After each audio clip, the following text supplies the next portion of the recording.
All right, Ross. So we're here on number one. Now we're going to put everything into play. So we're going to start off with your driver on the tee box here, par 4, 460 yards. But what we're going to talk about here first before you hit your driver is what we went over earlier was you had a tendency of wanting to hold on to that golf ball. And on this hole, you see that it shapes up perfectly for a draw. Fairway slopes down. Swing a nice little draw out there. If you release it like you did on the range, and a lot of times you do hit the draw, but sometimes you'll get that tendency to hold it off.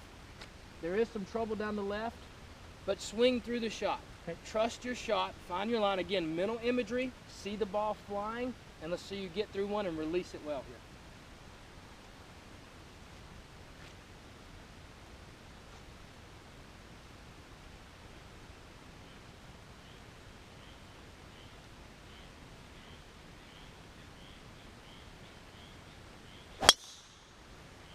Great swing.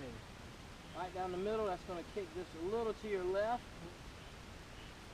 Perfect. Now, two things I noticed, which you may have not have noticed there, but as you set up to it, you did your drill from earlier where you set those, you got those feet lined, your hips were lined up perfectly, and when you come through the shot, you were just behind the ball, and those hands were able to release, giving us a nice, solid, well-struck golf ball right down the middle with just a slight turnover draw. Now we'll go down and we'll get ready to play our second shot into this green. Okay.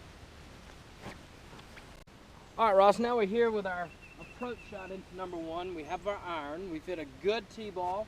We've got about 170 yards left into this front pin location.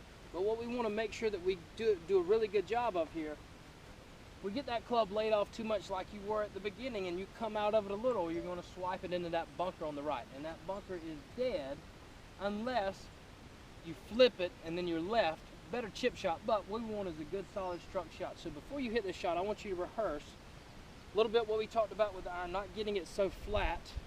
A little more up, nice, good position there, and coming down and striking the ball, nice, good. And still think about that release, because we don't want to hold it off with this shot here. If we hold it off, we've got a chance of getting in that bunker.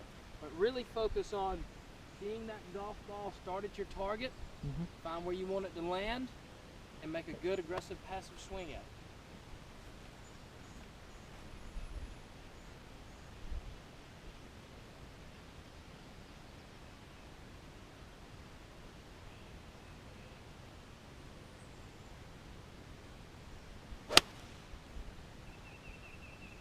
Not going to be much better than that. Great shot. 15 feet for birdie. But before we leave, I want us to work on one more shot here. Have another golf ball in your pocket. Right here. All right, great shot, great tempo. But I want you to work on just one more. On this one, I want you to set up just a tiny bit closed. Okay. I want to see if we can create a shot here where we kind of try and hook the ball in. Because we know right is no good, left is fine, but with that pin, let's focus a little bit more on hitting that draw. Okay. Still get that club in a good position at the top.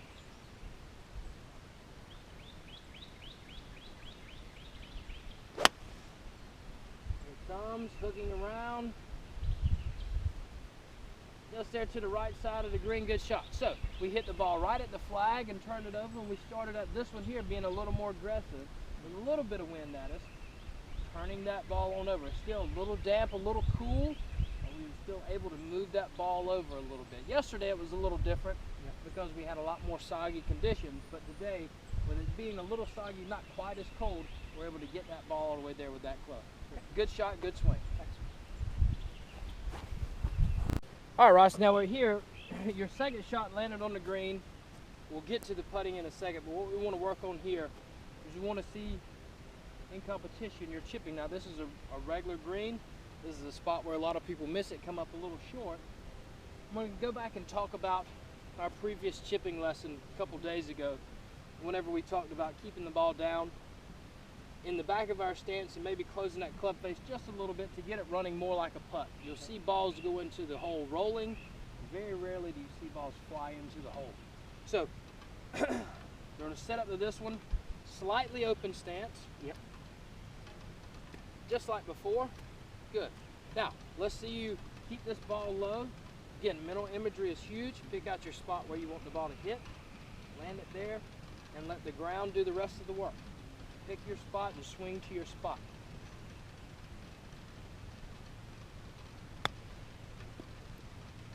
Not on your spot.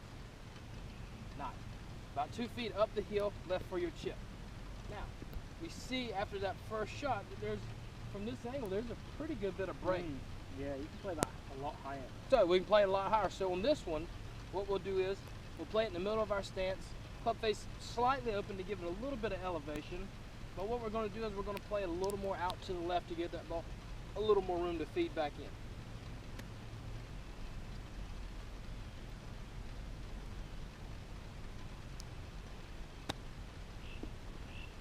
A little stobby there.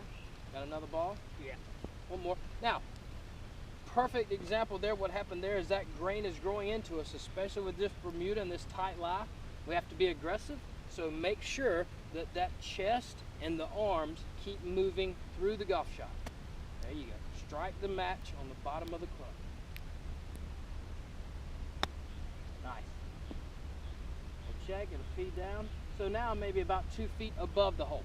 So either way, 2 different ways to do it. One of them's a little short, one of them's a little long, but always remember, if you get it to the hole, it's got a chance. If you don't get it to the hole, it does not have a chance of going in. Good chips. All right, Ross, now here we are where your approach shot landed on this hole. Now again, what we were working on before, you had a tendency of letting those hands get a little active. So let's see if you've captured that with your practice. Hands nice and firm on the club and passive, and rock that club back and forth. Nice putt. Go in. Just a little low side. Stay there.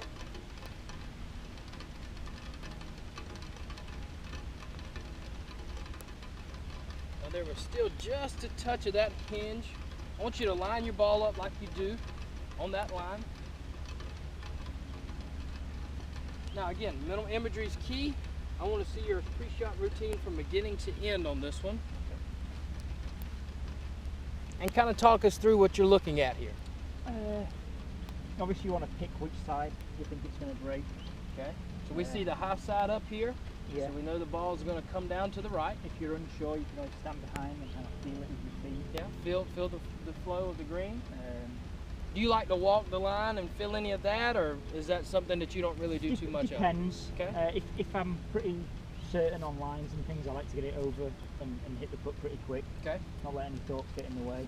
And then very important to go ahead and pull the trigger. Don't let those thoughts creep in. Good. All right. Get behind the ball. I have 2 practice strokes.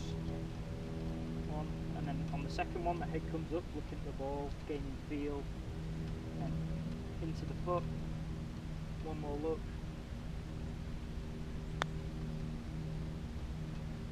Nice roll. Just there on the high side. But what was very important there is your routine is you take your first practice stroke, and then with your second one, your head's coming up, feeling that speed. Now, do you like to look at the hole just before you take the putt back? Only on that last second practice stroke. So the last second practice stroke, that's when you look at it, you're over it and you go. Yeah. All right, awesome.